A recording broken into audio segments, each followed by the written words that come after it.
One, and we're going to discuss now what we are celebrating now. The Yom Tov called EREV Yom Kippur. It's the Yom Tov.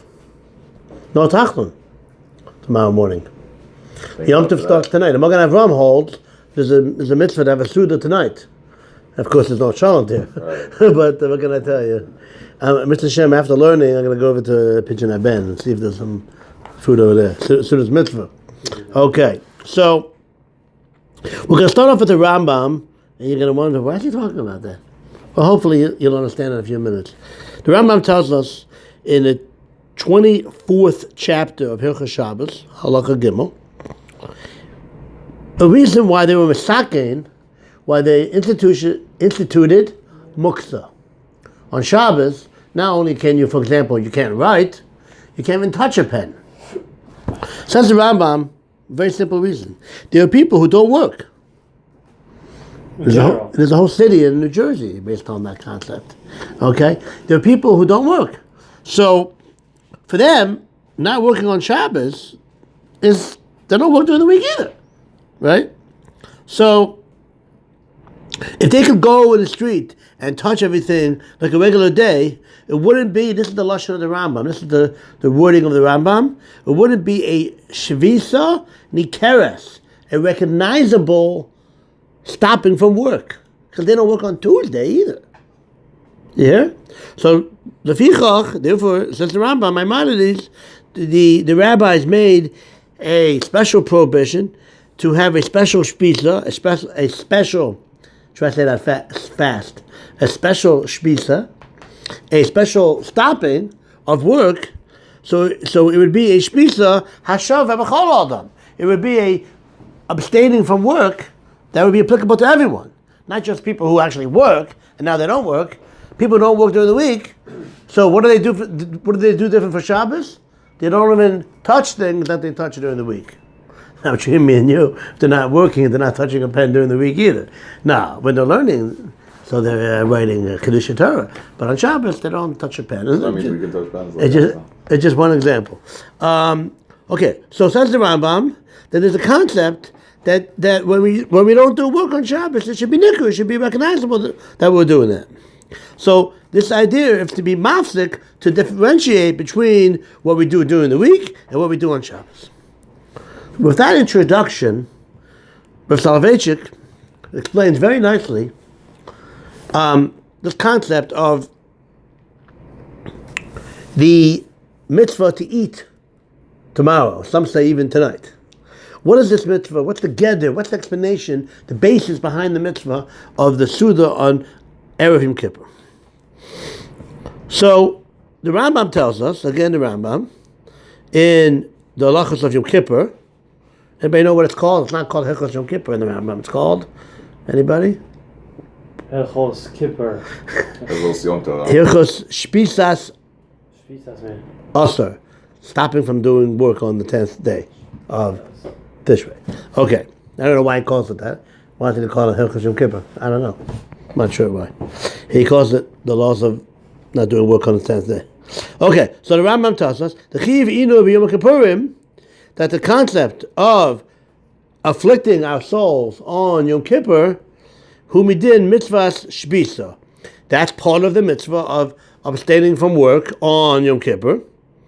And just like there's an obligation not to do work, there's also a chiv to stop and to abstain from eating and drinking.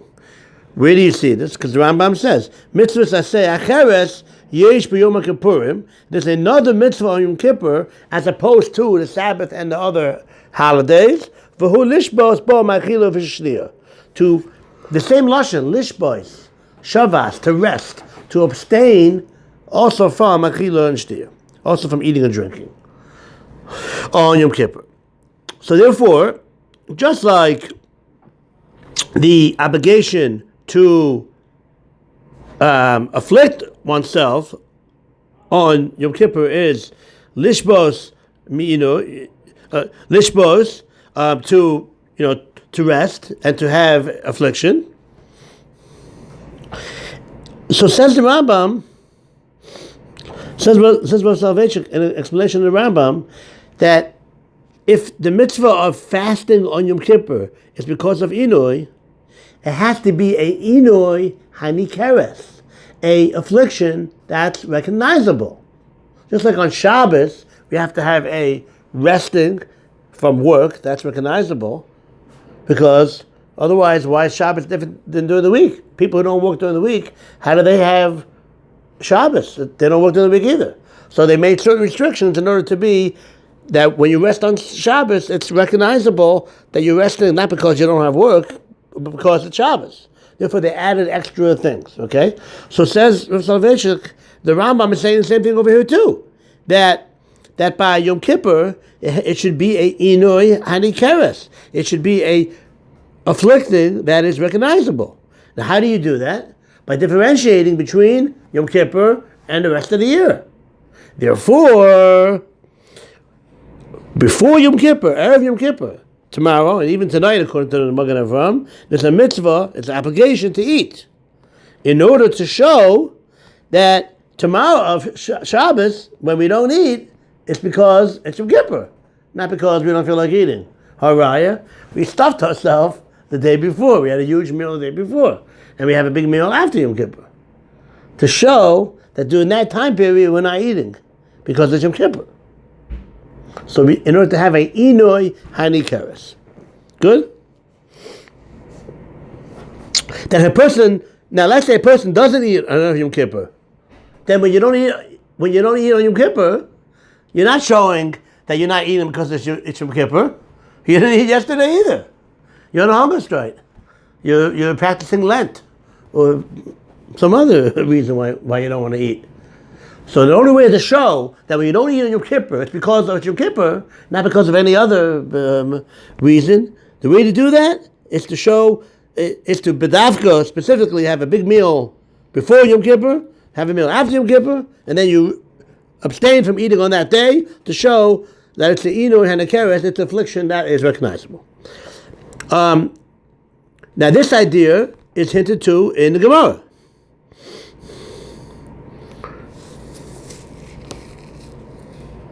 The Gemara tells us a very interesting thing, that v'nisem es nafsho sheichem, that we should afflict our souls on the 10th day of Tishrei.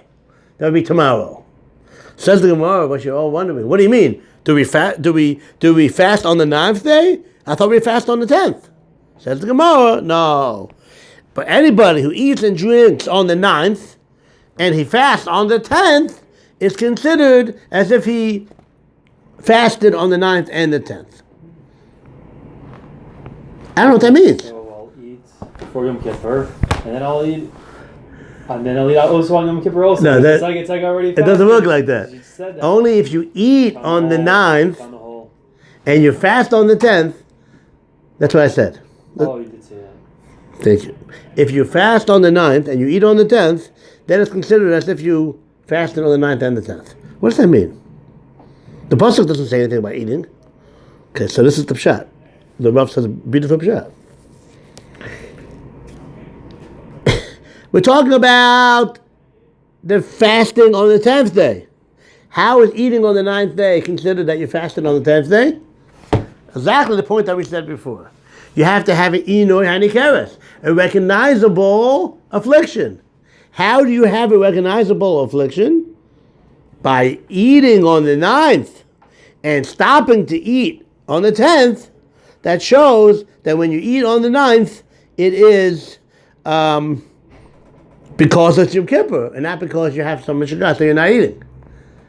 So that's the shot in the Gemara. The Gemara doesn't make any sense otherwise. If you eat on the 9th and you fast on the 10th, it's considered as if you fasted on the 9th and the 10th? What does that mean? What does that mean? So now we're saying, very nice shot, that by eating on the 9th, that's a chelak, that's a portion, and that's the beginning of the mitzvah of fasting on the 10th. In order to have this concept of Inui Hanikeres. What a beautiful mitzvah that we have. That we have the opportunity to do a mitzvah which we enjoy, of eating on the 9th day, as considered as if we fasted on the 9th and the 10th day. Okay, so just to summarize, what we said in this shir was, we said a little bit of alumnus about this concept. Just like we have a Shabbos Hanikeres, Shabbos has to be recognizable that we're observing the Shabbos. By Yom Kippur too, it has to be obvious that we are celebrating Yom Kippur because it's a holy day and not because we just for some reason have a hunger strike. What's the raya? What's the proof that you're fasting because it's a mitzvah? We eat before and we eat afterwards, and we don't eat during that 25-hour period. That shows that we're not eating because the Torah said, not because of some other mishagas. And we explain the Gemara. The Gemara says that if you eat on the 9th day, it's considered as if you fast on the 10th, it's considered as if you fasted both. Why? How does that work? Because the eating on the 9th day is a chelek, is a portion, is a part and parcel of the fasting on the 10th day. Only by eating on the 9th day and fasting on the 10th day, together, does it work. You have an inu and a keres. I'm going to add one more small point, and that is, some say, it's a very interesting idea. It's one thing to do a mitzvah, but when you get so used to doing something and then you stop what you're doing, it's much harder. So to bedavka have a big meal on the 9th day, that makes the fasting on the 10th day harder. Because your body's used to, oh man, I had a great meal.